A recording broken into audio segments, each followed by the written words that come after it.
Okay, this is an audio test of the new Fender Tonemaster Bassman amp. And the first test we're going to do today is comparing the direct output using a SM57 IR, which is number 1 on the selector switch. We're going to test the amp itself coming direct out versus the Tonemaster Pro's Bassman model, which would then be run straight into the effects return on the Bassman amp, and it will be coming out the same output with the same exact IR that is in the amp. So we're just using two different sources for the model. The model dials will be set the same. I'm using the defaults that are in the Tonemaster Pro, and I've dialed in the amp to the same settings. And these settings are as follows. Guitar's going into normal 1. It's jumpered, coming out of normal 2, going into bright 1. The normal volume is between 3 and 4. The bright volume is at 7. The treble is between 5 and 6. The bass is between 3 and 4. The middle is between 7 and 8. And the presence is between 7 and 8. The reverb on the amp is off. The tight switch is off. And the attenuator is set to the lowest setting, although that shouldn't make any difference. And in case you're wondering, that's the default settings for the Bassman model in the Tonemaster Pro. So basically what we're doing here is comparing the two models and see how they sound, and they'll be coming out of the same unit with the same IR. I'm using a Les Paul on the bridge pickup. First up is the Tonemaster Bassman amp. Here we go.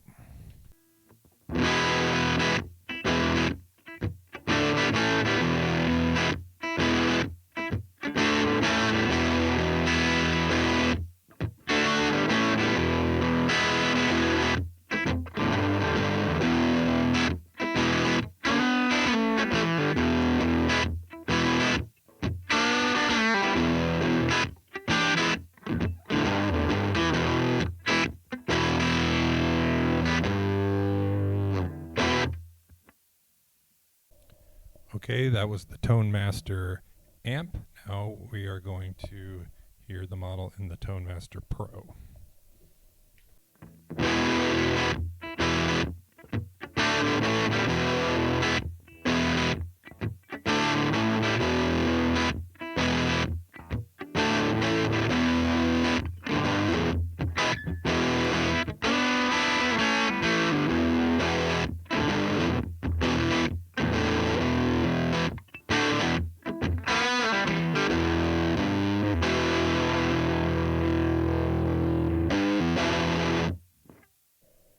Okay, now we're going to do one more bonus interesting test.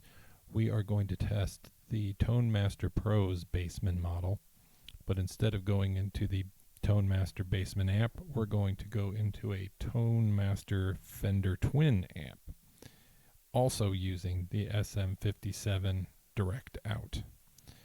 Here's that.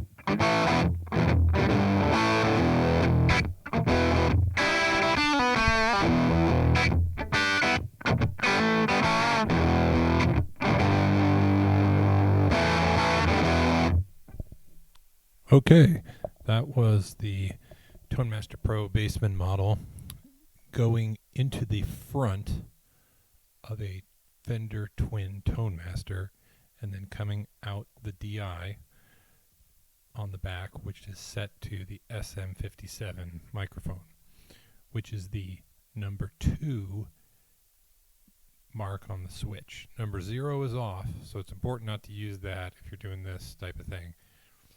You want to use one of the IRs. The other IR is a ribbon mic. It's a little bit darker, a little rounder, but it sounds pretty close. When you use a Fender Twin Tonemaster, because you're not going into the effects return on an effects loop and you're going into the front, the dials on the front are active. So the way I had this set up was I was going into input 1 on the vibrato channel. Volume was set between 4 and 3 with the attenuator on the lowest setting. Treble was between 3 and 2. Middle was 7. Bass was between 3 and 2. And everything else was off. If you're wondering why I had the tone knob so low, it's because I did a comparison earlier between the Tonemaster Pro going directly into the effects return, directly to the power amp of the Tonemaster Bassman, and I figured that was about the cleanest, most uncolored result I can get out of the Tonemaster Pro, just going straight to the power amp and then out the speakers. So I listened to that, and then I tried to dial in the Twin to sound as close as possible to that, so I would effectively be reducing as much of the Twin's coloration of the preamp from the signal as possible, and that's what I wound up with. So it's a good starting point, but if you want to make it brighter or have more mids or whatnot, you can tweak the dials. Just depends on your needs for recording and whatever. But hope that gives you a good idea of the possibilities of what you can do, and a lot of options. I didn't even get into the direct from the Tonemaster Pro with using the IRs and the mic placements. That's a whole nother can of worms, but pretty cool. Thanks for listening.